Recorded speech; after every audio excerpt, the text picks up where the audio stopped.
के 7वें वार्षिक सारस्वत समारोह के अवसर पर आयोजित इस कार्यक्रम में मंचासीन ग्रुप के प्रबंध निदेशक श्री मिश्रीलाल वर्मा जी, चेयरमैन इंजीनियर पीएन वर्मा जी, सचिव डॉक्टर अवधेश कुमार वर्मा जी, प्राचार्य डीईआई डॉक्टर रजनीश कुमार श्रीवास्तव जी, अग्रिम पंक्ति में विराजमान विभिन्न क्षेत्रों के सम्मानित जन, इस परिवार के सभी शिक्षकगण और प्यारे छात्र छात्राओं,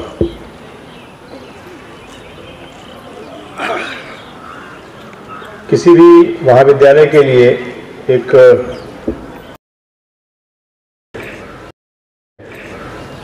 कि भवदीय ग्रुप ऑफ इंस्टीट्यूशंस, रजनीश जी से मेरी अक्सर मुलाकात होती रहती है, लेकिन मुझे अंदाजा नहीं था कि इस हाईवे पे जहाँ हम करीब करीब एक दिन में एक बार जरूर निकल जाते हैं, इतना भव्य परिसर विकसित हो चुका है जो समाज के लिए और आने वाले विद्यार्थियों के लिए अच्छे अवसर उपलब्ध करा सकता है।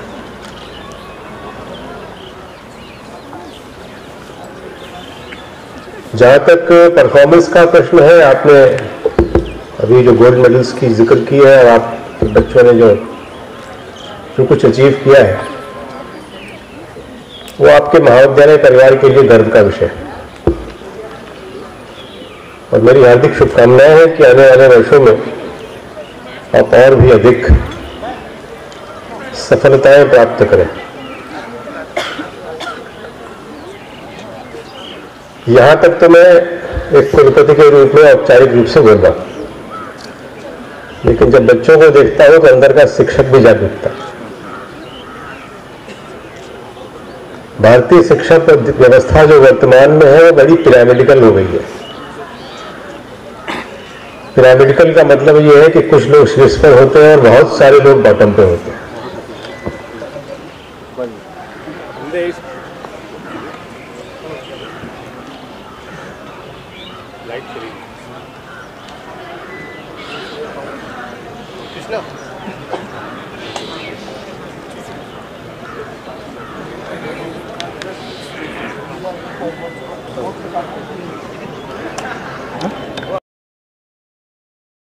जाती है कि जो नीचे है उसको हम लोग मानते हैं डिस्कार्डेड, और जो ऊपर है उन्हें हम सफलता का प्रतीक मान बैठते हैं। किसी भी इंस्टीट्यूशन की सफलता का प्रतीक उसकी प्लेसमेंट को माना जाता है। ये सब आधुनिक युग की समस्याएं हैं और भारत जैसे विशाल देश की और भी बड़ी समस्या ये पैदा हो जाएगी यदि हम प्लेसमेंट मात्र को सफलता का एक बिंदु मान बैठते हैं, प्रतीक मान बैठते हैं।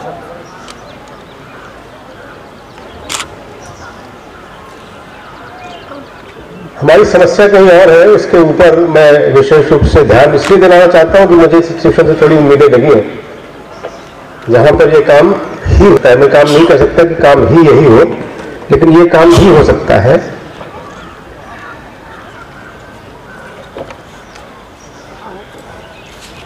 श्री विष्णु पुराण में एक सुंदर श्लोक है जो ये बताता है कि भारतीय विद्या पद्धति क्या है और आज की भी क्या है। जो आप कर रहे हैं वो भी है, उसका भी जिक्र है।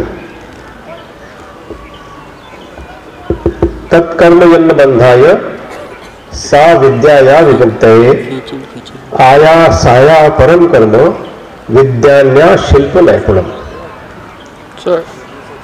कर्म वह है जो बंधन का कारण ना हो, विद्या भी वही है जो मुक्ति की साधिका हो। इसके अतिरिक्त और कर्म तो परिश्रम रूप अन्य विद्याएं कला कौशल मात्र है, जिसको हम कहते हैं स्किल, जिसे हम मेहनत से सीख सकते हैं, दोहरा सकते हैं, दैट इज स्किल। और ज्यादातर हम यही कर रहे हैं। सरकार तो विधिवत स्किल डेवलपमेंट की बात करती है, लेकिन सोच को बढ़ाने वाली विद्या पर हम अब ठहरे हुए हैं। इसीलिए उसी स्किल के भेद से हम आपको एक फिट जॉब दिला सकते हैं। जिस जॉब के लिए आपकी स्किल सेट फिट हो वहां आप जॉब कर सकते हैं। हालांकि जैसे ही आप जॉब करेंगे आप डिससेटिस्फाई हो जाएंगे, क्योंकि जॉब्स कभी सेटिस्फाई करती नहीं है। सेटिस्फाई करता है आपका प्रयोग, आपकी सोच, आपकी स्वायत्तता, आपके सोचने की शक्ति, ये आपको सेटिस्फाई करती है। लेकिन हमारी करंट, मैं किसी विशेष की बात नहीं करता, हमारी करंट मेथोडोलॉजी ही यही है कि हम आपके सोचने की ताकत को कब तक कितनी जल्दी खत्म करते हैं और अपने व्यवस्था में कितनी जल्दी आपको ढाल लेते हैं।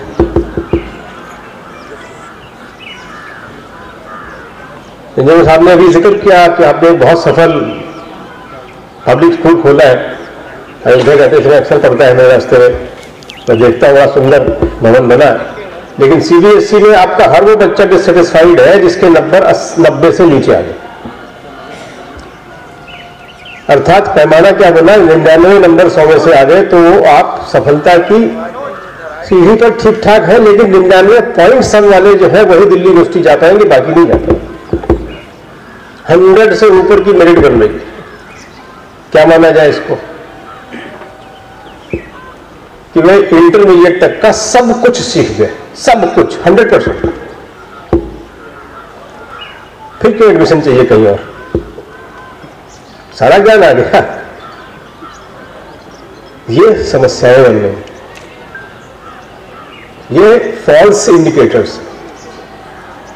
These are not indicators of your knowledge, these are indicators of your ability to mug up.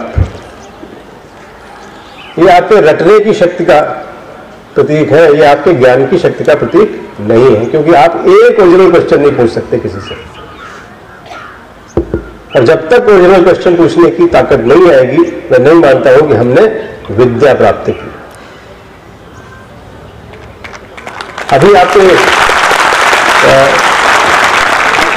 Ajay ji engineer साहब ने जिक्र किया कि जब यहां इस जमीन को एक्वायर किया था तो ये बंजर थी,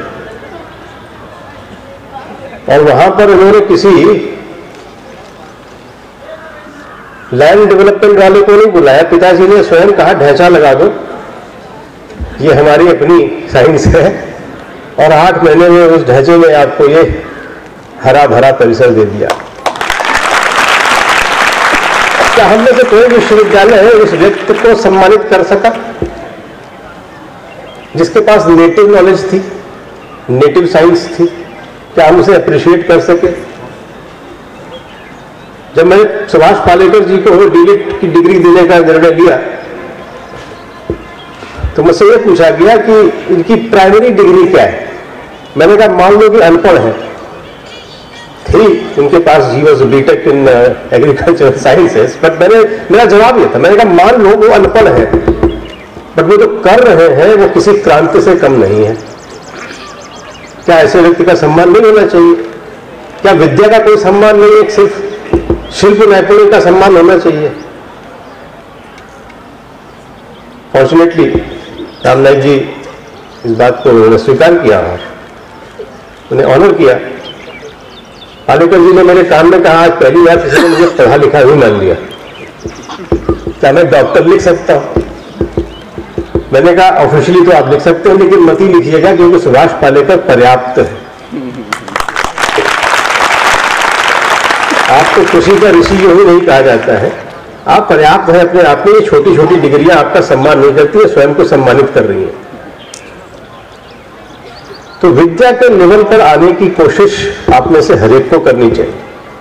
जरूर है कि बहुत सारे अध्यापक आपसे नाराज हो सकते हैं क्योंकि उनको आप चैलेंज करेंगे।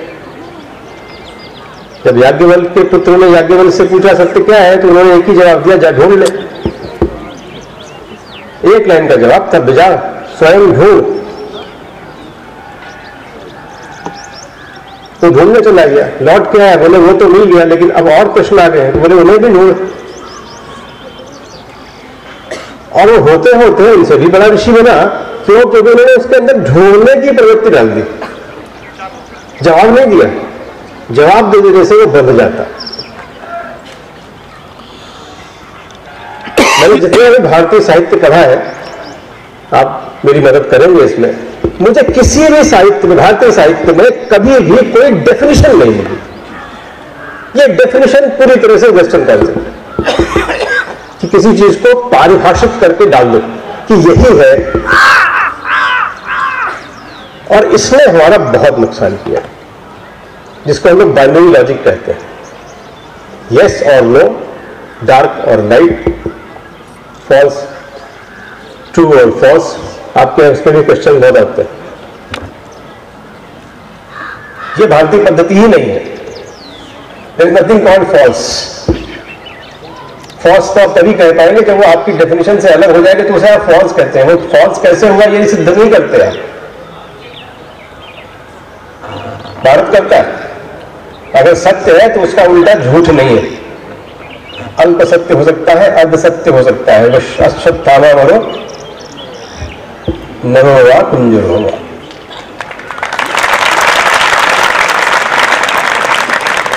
तो झूठ को सत्य है ही नहीं। अगर एपीजे अब्दुल कलाम की डेफिनेशन को या इनके एक्सप्लेनेशन को माने, उन्होंने डिफाइन नहीं किया बहुत सारी चीजों को कभी भी।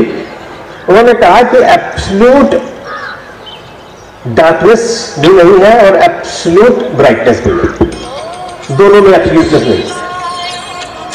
आप समझते हो प्रकाश नहीं तो अंधकार होगा, नहीं हो सकता। प्रकाश नहीं होगा तो कम प्रकाश होगा, और कम प्रकाश होगा, और कम प्रकाश होगा, और भी कम प्रकाश होगा, लेकिन अंधकार नहीं होगा।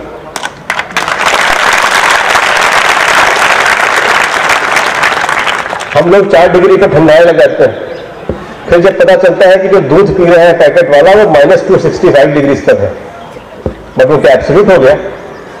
नहीं, माइनस की भी कोई सीमा नहीं, शीत की भी कोई सीमा नहीं है, हीट की भी कोई सीमा नहीं है। इसलिए हीट का उल्टा शीत और शीत का उल्टा हीट गलत है। इस लॉजिक से बाहर आने की प्रक्रिया में मैं आपसे योगदान जरूर चाहूंगा कि हम इस फॉल्स बाइनरी लॉजिक से अपने आप को निकालें। हर व्यक्ति जो सोच सकता है वो कुछ न कुछ कंट्रीब्यूट अवश्य कर सकता है, इम्तिहान पास करे या न करे। और हर इम्तिहान पास करने वाला व्यक्ति सक्सेसफुल होगा, इसकी गारंटी ले लें तो मैं मान जाऊं। इसलिए जो नहीं पास हो रहे हैं या कम नंबरों से पास हो रहे हैं वो हमारे ज्यादा कम आएंगे।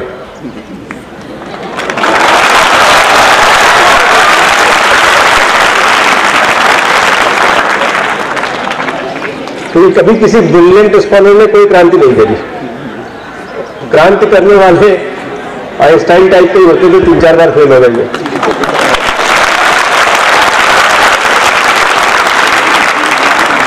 ये एडिसन टाइप के लोग होते हैं। बहुत सारे ऐसे लोगों के नाम लिए जा सकते हैं जिन्होंने इस सक्सेस के फॉर्मूले से अलग हटकर कुछ सोचा और फिर नई इबारत लिखी, नई साइंस लिखी, नया इतिहास लिखा।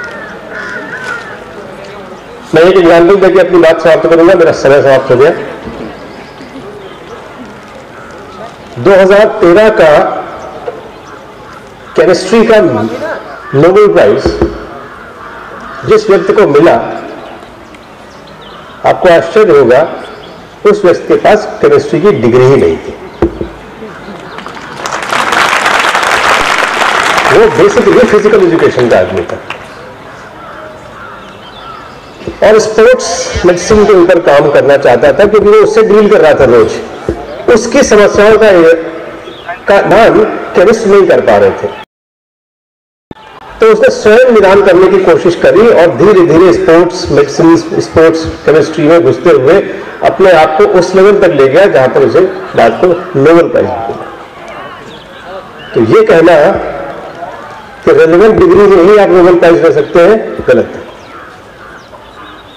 आपके अपने एग्जाम्पल को मैं देकर बात खत्म करूंगा। आपके यहां इस वक्त, आपके यहां का मतलब भारतीय है, जो दुनिया का सबसे बड़ा गणितज्ञ माना जा रहा है, वो व्यक्ति अब 41 वर्ष का हो गया है। जब उसे विश्व का सबसे बड़ा प्राइज मिला था तो मात्र 38 वर्ष का था। उनका नाम मंजुल भार्गव था।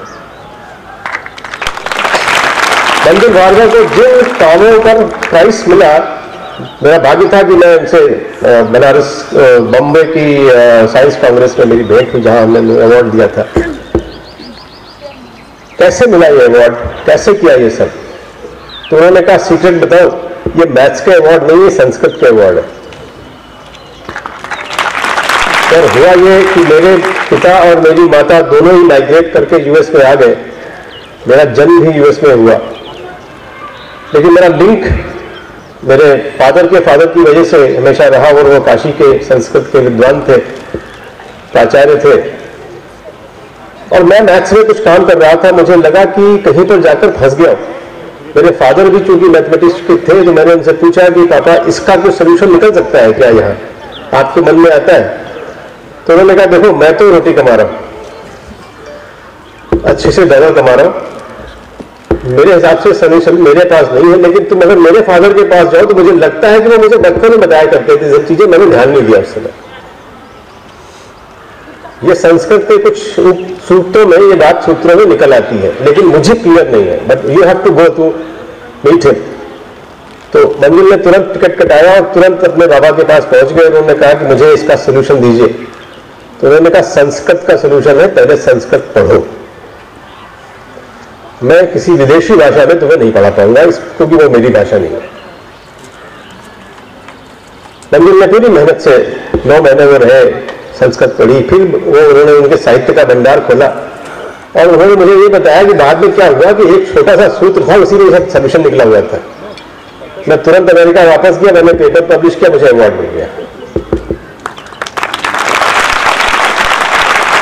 भारत की मनीषा से अवार्ड मिला, और उसके बाद से उन्होंने कहा कि मैंने संस्कृत पढ़ने का निर्णय ले लिया, और उसके बाद से अवार्ड की लाइन लगी हुई है, क्योंकि दुनिया को पता ही नहीं कि हमारे यहाँ क्या भरा हुआ। मैं एक फॉर्मूला निकालता हूं, मुझे एक अवार्ड मिलता है, और यहां वो भरे हुए हैं जिनको खोजने का काम यहां के लोग भी नहीं कर रहे हैं।